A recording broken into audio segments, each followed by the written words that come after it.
एक डरा हुआ क्रूर प्रधानमंत्री नेतन्याहू अपने सैनिकों से कहता है, तुम जाओ गाजा में रह रहे लोगों को मारो और इसके बाद आओ हम तुमको सेक्स थेरेपी मुहैया करवाएंगे।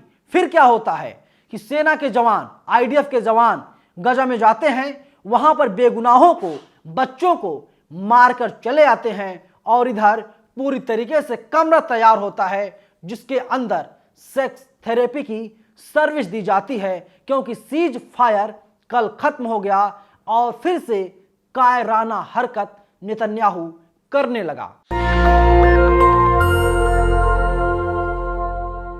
नमस्कार, मेरा नाम है नवीन कुमार नंदन और आप देख रहे हैं नेशनल दस्तक। पहले 4 दिनों के लिए सीज फायर पर सहमति बनी, फिर इसके बाद 2 दिनों के लिए सीज फायर को बढ़ा दिया गया, लेकिन कल सीज फायर खत्म हो गया और अब ऐसी खबरें आ रही हैं सीज फायर को अब आगे नहीं बढ़ाया जाएगा। और अगर सीज फायर को आगे नहीं बढ़ाया जाता तो आप एक बात लिख करके रख लीजिए, नेतन्याहू का, इजराइल का विनाश होना पूरी तरीके से तय हो चुका है। क्योंकि आईडीएफ जो इजराइल की सेना है वो हर रोज कायराना हरकत कर रही है और एक क्रूर शासक, क्रूर प्रधानमंत्री, बुज़दिल प्रधानमंत्री किस तरीके से अपने सैनिकों से कहता है, तुम जाओ बेगुनाहों को, महिलाओं को, किन्नरों को, बच्चों को, युवाओं को, बुजुर्गों को, अधेड़ों को मार के आओ और इसके बाद हम तुमको सेक्स की सर्विस देंगे। लड़की होगी, तुम उनसे बातचीत करोगे और तुम्हें जैसा समझ में आए, जो मन में आए तुम उसके साथ करो। तुम सेक्स भी कर सकते हो, क्योंकि जिस सेक्स थेरेपी की बात हो रही है उस सेक्स थेरेपी से समझा जा सकता है कि उसमें लड़कियां भी शामिल होंगी और आईडीएफ के जवान लड़कियों के साथ अवैध संबंध भी बना सकते हैं। आप सोचिए, इससे ज्यादा घिनौना काम क्या कोई व्यक्ति कर सकता है? कोई प्रधानमंत्री कर सकता है? नहीं कर सकता। लेकिन इजराइल का प्रधानमंत्री सेना के जवानों से ऐसा काम करवा रहा है। सदफ आफरीन का एक ट्वीट है, आप देखिए, दर्दनाक दृश्य। एक फिलिस्तीनी बच्चे को जेनिन शहर में इजरायली सेना ने गोली मार दी। मासूम निहत्था बच्चा वहीं तड़प तड़प कर मर गया। बच्चा बस गाड़ी के पास खड़ा था। इजरायली आर्मी ने निशाना लगाते हुए बच्चे के सर में गोली मार दी। इजराइल की हैवानियत के सबूत देख लें। वीडियो को शेयर किया है, फोटोज को शेयर किया है, हम आपको नहीं दिखा सकते क्योंकि तस्वीरें इतनी ज्यादा भयानक है।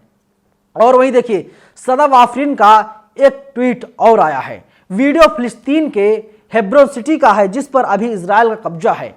वीडियो में देखें कैसे फिलिस्तीनी के घर पर इजरायली कब्जा कर रहे हैं और कब्जा करवाने वाले इजराइल की आर्मी भी साथ में खड़ी है। बंदूक की नोक पर फिलिस्तीनी के घरों पर कब्जा किया जा रहा है। क्या ये उचित है? सवाल ये भी है। क्या लेकर जाओगे नेतन्याहू? एक दिन सबको जाना, एक दिन सबको मरना है।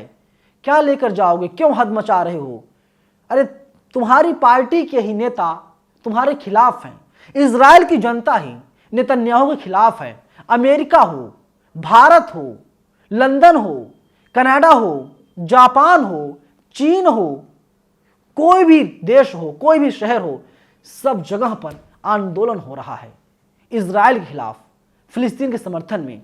लेकिन पता नहीं क्या समझ रखा है, क्या खाते हैं, क्या पीते हैं, कैसे सोते हैं, मुझे तो इस बारे में जानकारी नहीं है। लेकिन मुझे इतना जरूर पता है कि नेतन्याहू एक क्रूर शासक है और नेतन्याहू नेशनल दस्तक के वीडियोज को भी देखते हैं। और नेतन्याहू, मैं आपको आगाह करना चाहता हूं, अभी आपके पास वक्त है, समय है, सुधर जाइए। मैं हर एक वीडियो में आपको आगाह कर रहा हूं, वरना आप जो अंजाम होगा आपके साथ बहुत ही ज़्यादा बुरा होगा।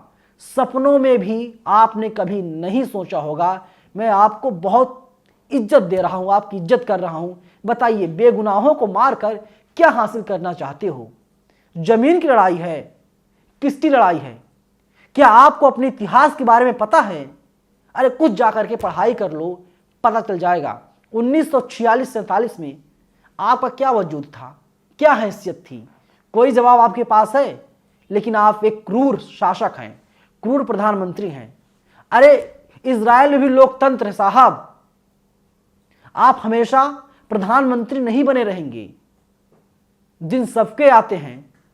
आप बलवान नहीं हैं, समय बलवान होता है और आप अपने पद का दुरुपयोग कर रहे हैं। और हमारे देश के जो अंधभक्त हैं तमाम, ये लोग खुल के इजराइल के साथ खड़े हैं। क्यों? क्योंकि यहूदी मुसलमानों को मार रहा है। इन्हें सिर्फ मुसलमानों से नफरत है। और ऐसी तमाम खबरें आ रही हैं जिसमें दिखाई दे रहा है। देखिए, सदब आफरीन लिखती हैं, महज 9 साल का मासूम बच्चा खड़ा है और इजराइल की आर्मी ने उसको गोली मार दिया।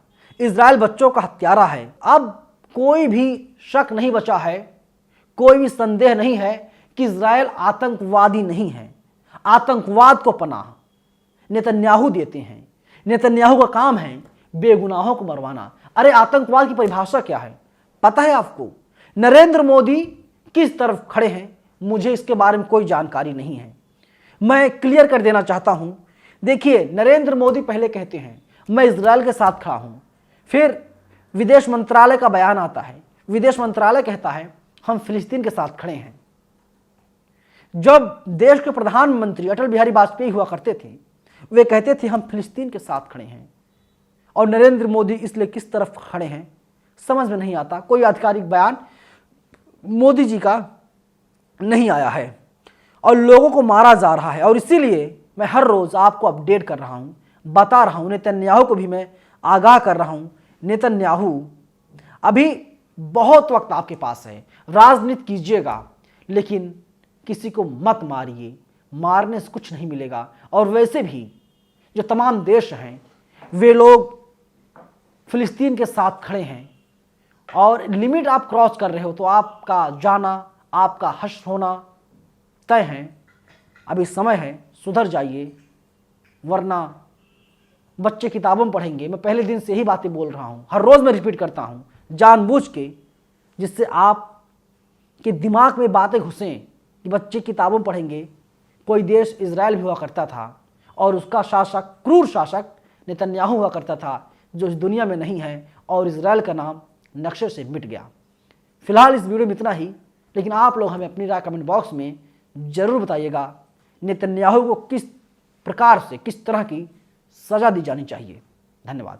नेशनल दस्तक की आपसे गुजारिश है कि अगर इसको बचाना चाहते हैं तो नेशनल दस्तक को सब्सक्राइब करने के लिए रेड कलर के सब्सक्राइब बटन को दबाएं, फिर बेल आइकन की घंटी दबाएं। नेशनल दस्तक को बचाने के लिए बहुत जरूरी है कि हर खबर को शेयर करें, लाइक करें, कमेंट जरूर करें।